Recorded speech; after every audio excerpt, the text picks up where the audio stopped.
Hello YouTube, my name is Nightmare Visions. I tell spine-chilling stories to my viewers. If you like these stories, please make sure to like and subscribe and turn on post notifications for every post.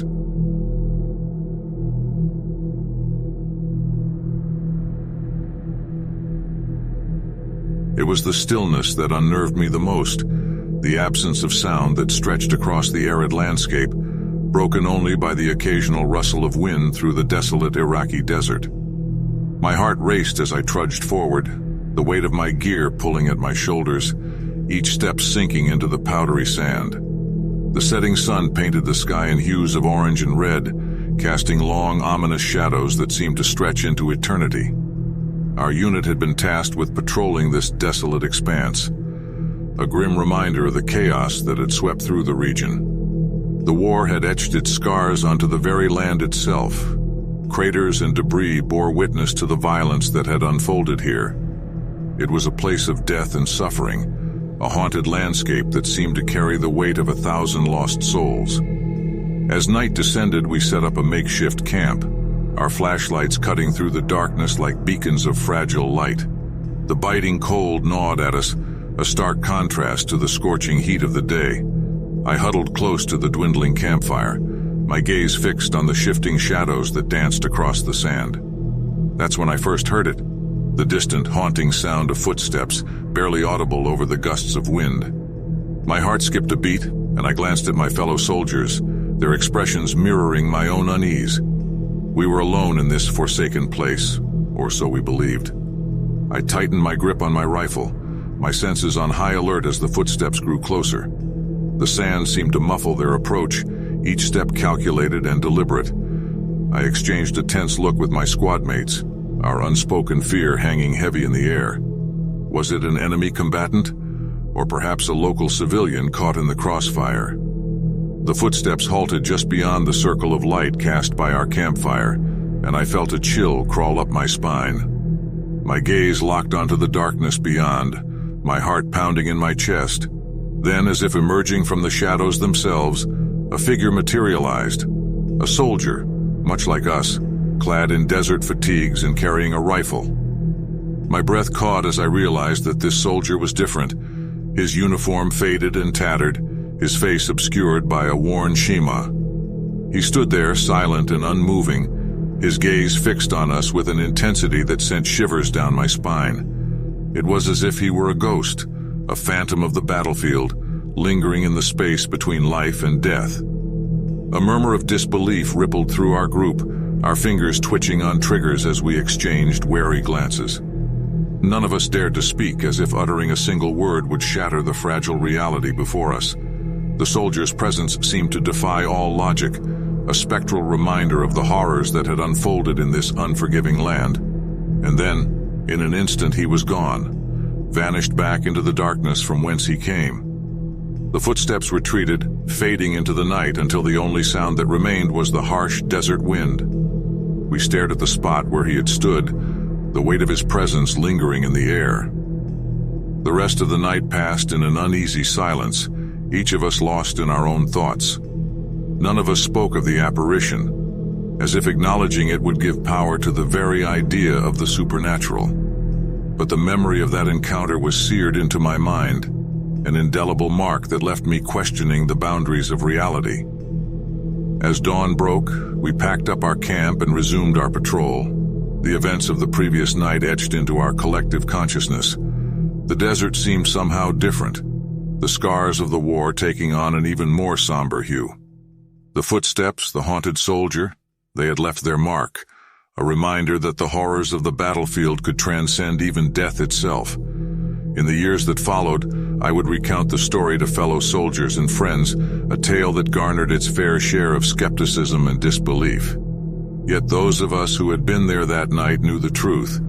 We had witnessed something inexplicable, a glimpse into a world beyond our understanding. The soldier's ghost, whether a product of our collective imagination or something more, served as a haunting reminder of the sacrifices made in the name of duty and honor. His presence lingered in the corners of my mind, a testament to the enduring impact of war on both the living and the dead. And as I look back on that fateful night in the Iraqi desert, I am haunted by the echoes of the battlefield, the footsteps that continue to resonate in the recesses of my memory.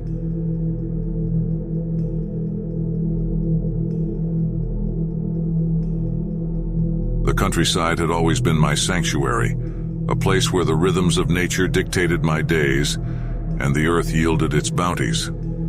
As a farmer, my life was simple, rooted in the soil that sustained me. But one fateful night, the tranquility of my world was shattered by an inexplicable terror that defied all logic. It was a moonless night, the sky a vast canvas of darkness speckled with shimmering stars. I had just finished my evening chores and was about to retire to bed when a distant, high-pitched whine pierced the silence.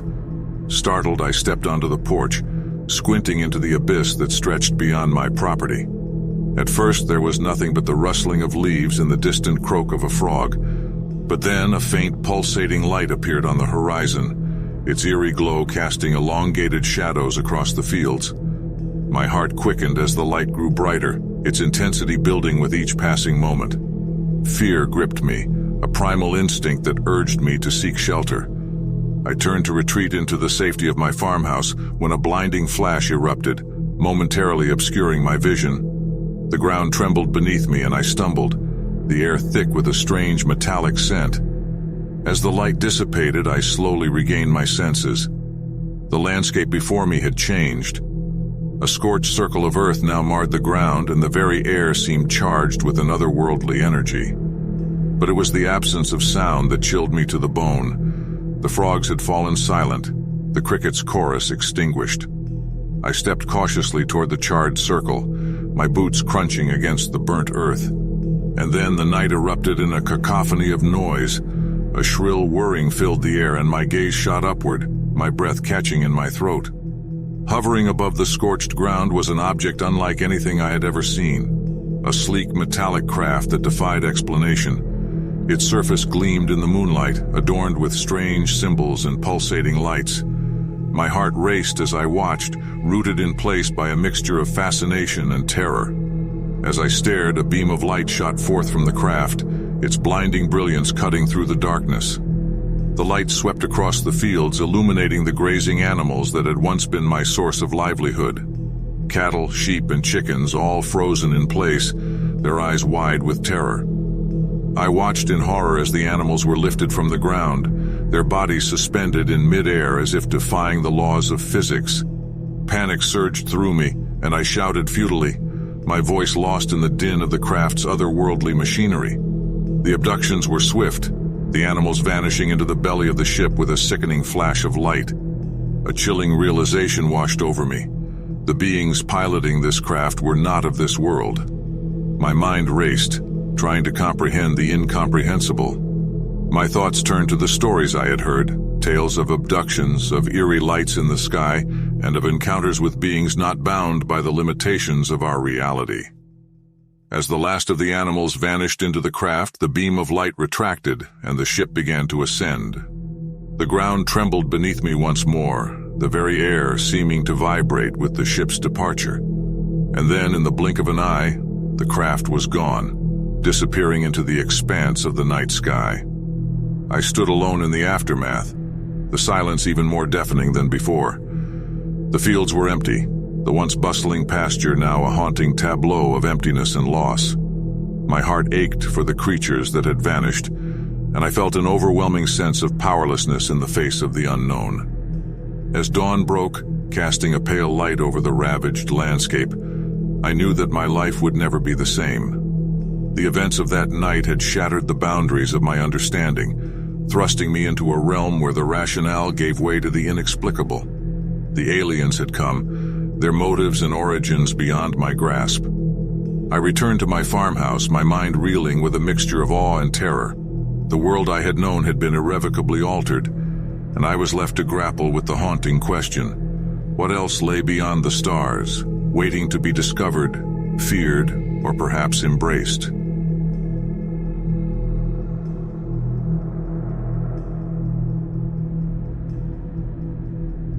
The house had always been a refuge, a place of comfort where the warmth of familiarity wrapped around me like a protective cocoon. But on this particular night, that sense of security was shattered, replaced by an unshakable dread that clawed at the edges of my sanity.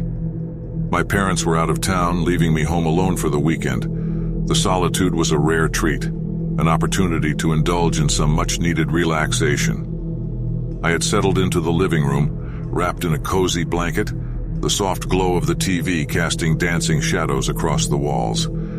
As the hours slipped by, the creaking of the house settled into a predictable rhythm. The gentle sigh of the wind, the settling of the old beams, and the occasional rustle of leaves outside. These were the familiar sounds of a house that had been my sanctuary for as long as I could remember. But then, amidst the symphony of nocturnal noises, a new sound emerged. A soft, shuffling noise that sent a shiver down my spine. I muted the TV, straining to hear, my heart quickening as the noise grew more distinct. It was the unmistakable sound of footsteps, soft, deliberate, and unmistakably human. My mind raced through the possibilities, dismissing the idea of an intruder as paranoia. Perhaps it was just the house settling or the wind playing tricks on my ears. But as the footsteps continued, I couldn't deny the unsettling reality that someone or something was in the house with me. I clenched my fists, my knuckles white against the fabric of the blanket. With each passing moment, the footsteps grew closer, their uneven rhythm echoing in the stillness. My throat tightened, and a sense of helplessness settled over me, the weight of my vulnerability pressing down like a suffocating blanket. My phone lay on the coffee table, its screen a beacon of potential salvation. But the distance to reach it seemed impossibly vast, the journey fraught with the terror of the unknown. I swallowed hard, forcing my trembling legs to carry me forward, each step an agonizing exercise in willpower. I reached for the phone, my fingers fumbling as I dialed 911, my voice barely above a whisper as I explained the situation to the dispatcher. She assured me that help was on the way, her calm words a lifeline in the midst of my escalating panic. But even as I spoke, the footsteps continued, growing louder, more insistent. With the phone clutched tightly in my hand, I retreated to a corner of the living room, my heart hammering in my chest. The minutes stretched on, each tick of the clock an eternity. The distant wail of sirens drew closer, the sound a reassuring promise of safety. And then, as if sensing the impending arrival of help, the footsteps abruptly ceased. The house fell into an oppressive silence, broken only by the sound of my own ragged breaths. My eyes darted around the room, searching for any sign of movement, any hint of the intruder's presence. The minutes stretched into an agonizing eternity as I waited, my body tense and coiled like a spring. The wail of sirens grew louder, closer, until at last, the piercing beam of a flashlight cut through the darkness. A team of police officers burst through the front door, their voices commanding as they swept through the house. Relief washed over me as I was led outside, the cool night air a stark contrast to the suffocating fear that had gripped me moments before. The officers assured me that the house was clear, no signs of forced entry or any indication that someone had been there. It was as if the footsteps, the very embodiment of my terror, had vanished into thin air. As I watched the officers continue their search, a chilling realization settled over me. The footsteps, the sense of being watched, the suffocating fear. It was all too real, too vivid to be dismissed as mere paranoia. Something had been in that house with me, something that defied explanation and escaped the grasp of the authorities. In the days that followed, I couldn't shake the feeling of unease that lingered in the corners of my mind. The house, once a sanctuary, now held a darkness that I couldn't ignore. The footsteps had left an indelible mark on my psyche, a reminder that even in the places we consider safe, there are forces that defy understanding. As I sat in the living room once more, the TV casting its gentle glow, I couldn't help but listen for the sound of footsteps, for any hint that the intruder had returned. The house felt different now, its walls holding secrets that I may never fully comprehend. And though the world outside remained unchanged, I knew that I would forever carry the memory of that chilling night, a night when the boundaries of reality had been stretched and the line between safety and terror had been irrevocably blurred.